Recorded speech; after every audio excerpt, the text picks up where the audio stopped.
Right, you joined me for another exciting day on the E30 project. Today we're going to refit this rear subframe. We're going to fit the new polyurethane bushes into it. We're also going to fit the rear differential and the rear arms.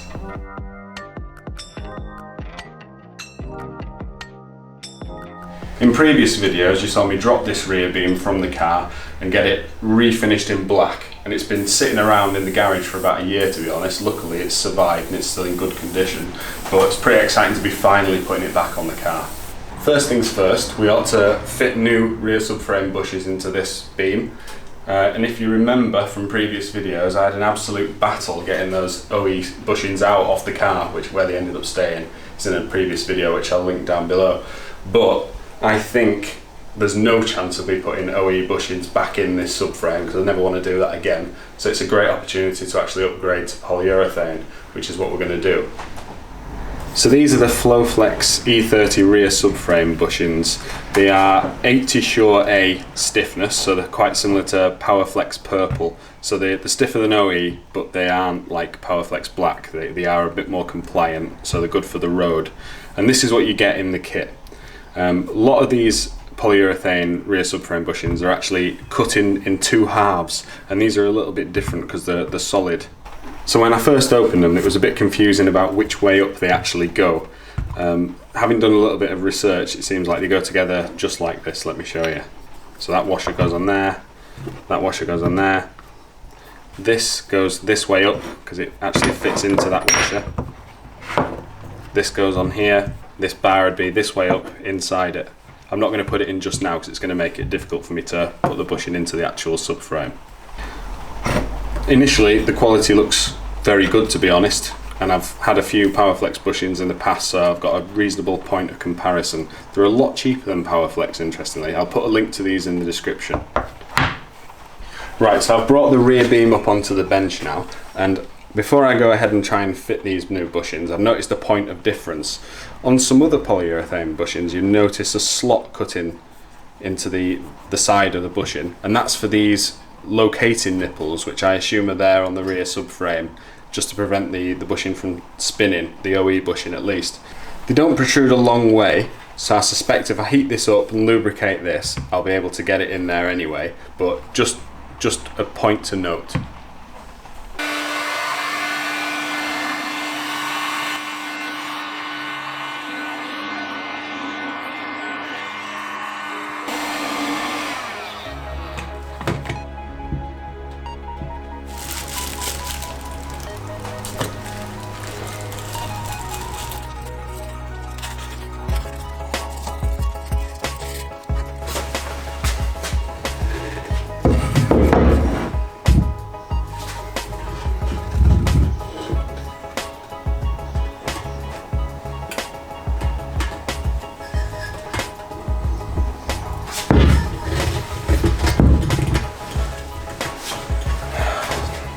Easy enough.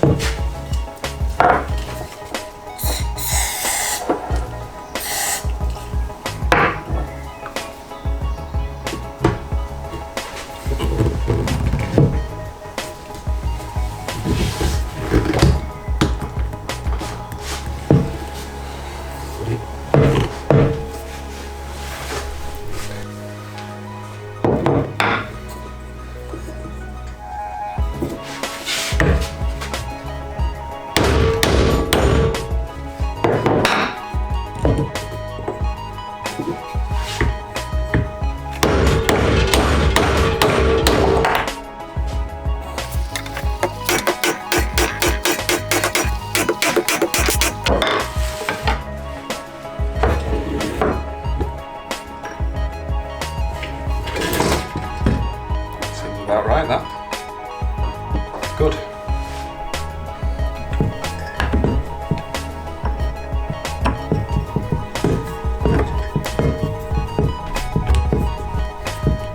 Right, and that bit pokes through into the body of the car on the mounting point. I'd say that's absolutely spot on, that.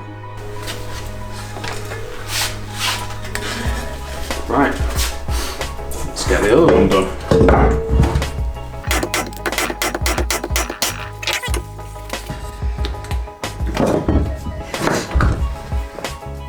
Excellent.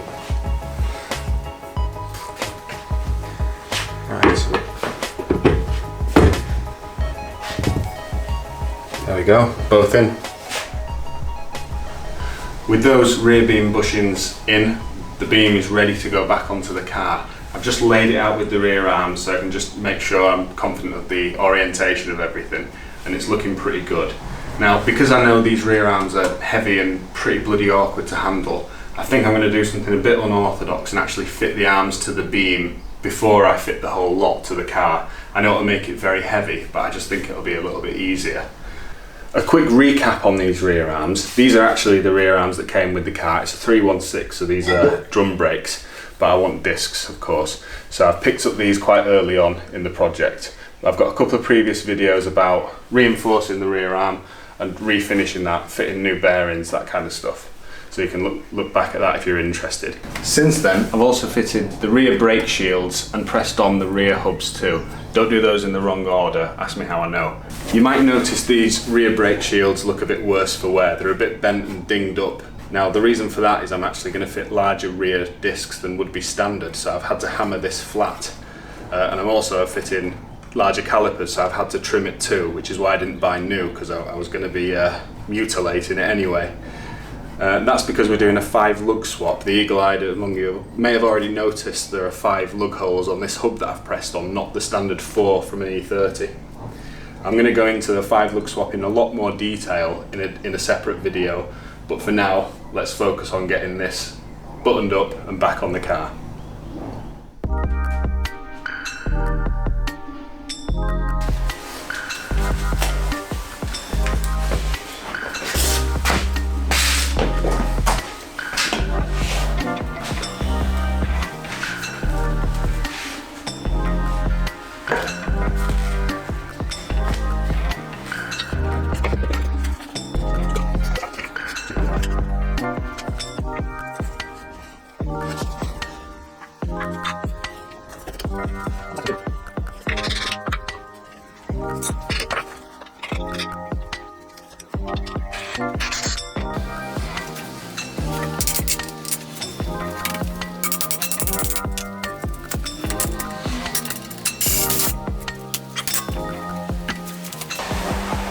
It should be 77 Newton meters. Let's get them torqued up.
We've set up this crazy rig to try and slide this whole unit back under the car without having to lift it the whole time, because it's bloody heavy. So let's see if this works out. I think it's going to work well. The only real problem we've got is this exhaust. But there's absolutely no way that's coming off.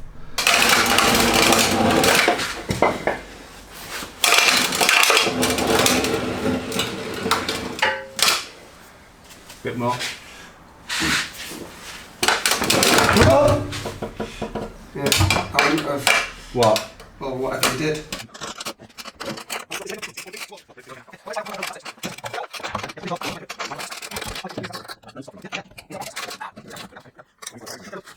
Now, I need to come down. We could do getting it over the top first. Yeah, well, and.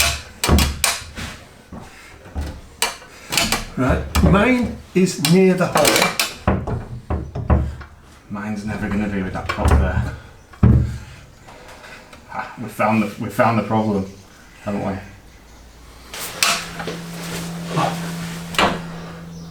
Okay, so another good thought is we're probably about to find out we could have been pulling that prop out a long time ago. Why? Because I think it's just on splines. Oh! She's off. Didn't need you. I need to guide it out though, so I don't damage this fuel tank. Right. God, that weighs nothing.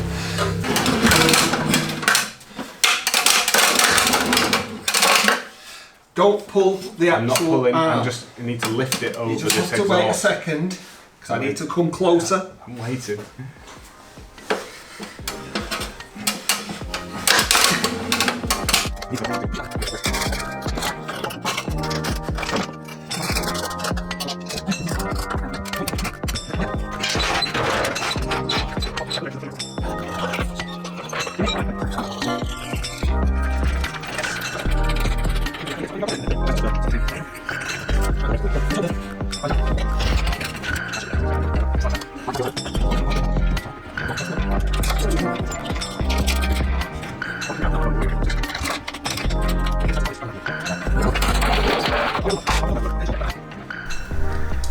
So having removed the prop shaft, we could then align the rear beam and raise it up on 2 jacks, which has worked quite well actually.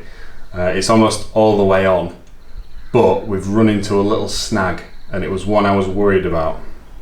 So the rear beam actually needs to go about 1 inch higher to be fully in its permanent position. And the problem is, and it's one I thought I might bump into, is with my reinforcing plates on these rear arms. This is a common problem that people have that do this modification. The problem is this. Once I've raised the rear beam up to full height, this reinforcing bar is going to interfere with this fuel pipe from the filler neck, which is going to rub and then turn into a catastrophic problem. So what I'm going to need to do is I'm going to need to notch this reinforcing bar that I've put in. What that does mean is I'm going to have to take this rear beam back off that was just such a battle to put on. Right, join me again once I've notched that rear arm.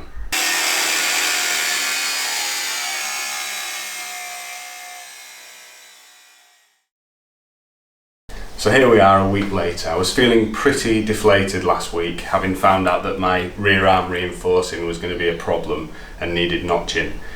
When I started actually notching this rear arm, I came to the conclusion that the right thing to do was actually do a bit of a redesign and cut most of the heft out of these reinforcing plates. I think for this car, they were going to be seriously overkill, and when I got the inspiration to do them, I must have been looking at people's builds that are using a fuel cell in the boot where this wouldn't be a problem and probably running a lot more power than I'm intending to. So I think this new, more modest reinforcing setup with them cut down by about half the size they were, I think will be ample for my needs, and it should definitely stop the clashing with that fuel pipe. Further to that, having manhandled these parts so much last week, and obviously modifying that support brace, I found that I needed to actually repaint them as well, so it turned into a much bigger job than just angle grinding a bit off. So I went ahead and I got them prepped up and repainted them in 2K black again, and they've had some time to harden now, so we're ready to have a round 2 and a second attempt at getting this beam and these arms on the car. Right, mine's lined up. All right.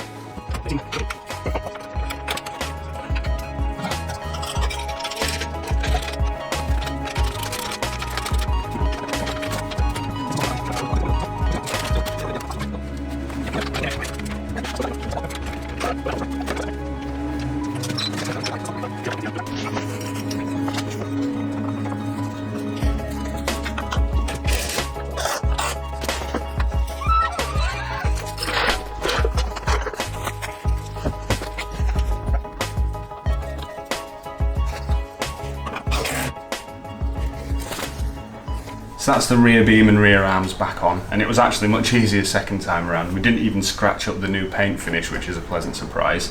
I've just chucked on the nuts that pull the subframe onto the subframe bolts, just so that we can make sure it's positioned properly. But before I can actually torque them up to spec, I need to put these stays on, and these stays act, I suppose, like a washer underneath these subframe bolts, but also clamp it to the sill, and I imagine it does that just to prevent the rocking of that bolt, which would probably fatigue it over time. So I need to chuck these on now. These are the original, but I've powder coated them silver, so they're good to go.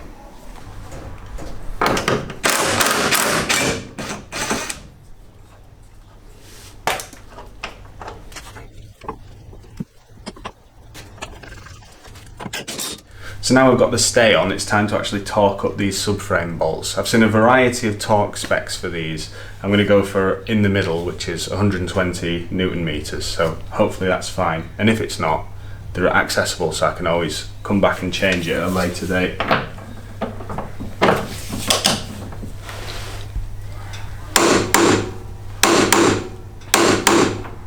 That's that.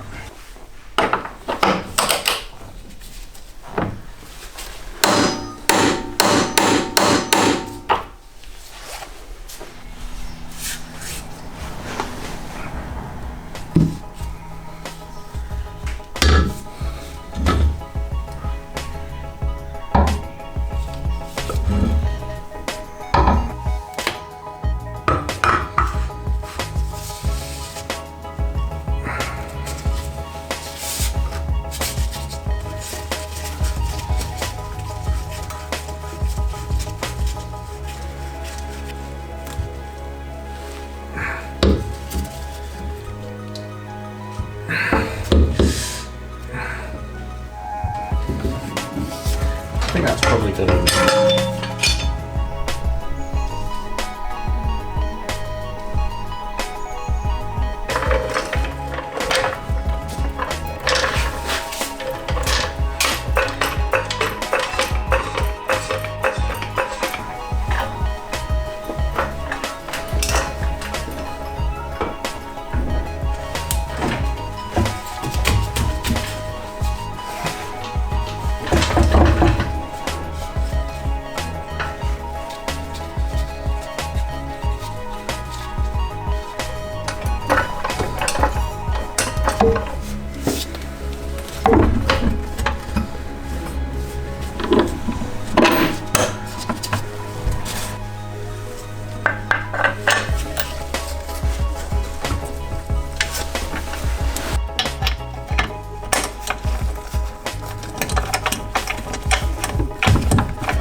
So that's been quite a successful day, getting the rear beam back on, the rear arms on, the prop shaft back on, and the diff on, and all tightened up and in position, which I'm quite happy about. I haven't put the drive shafts on because I've decided I'm going to do that when I put the suspension on.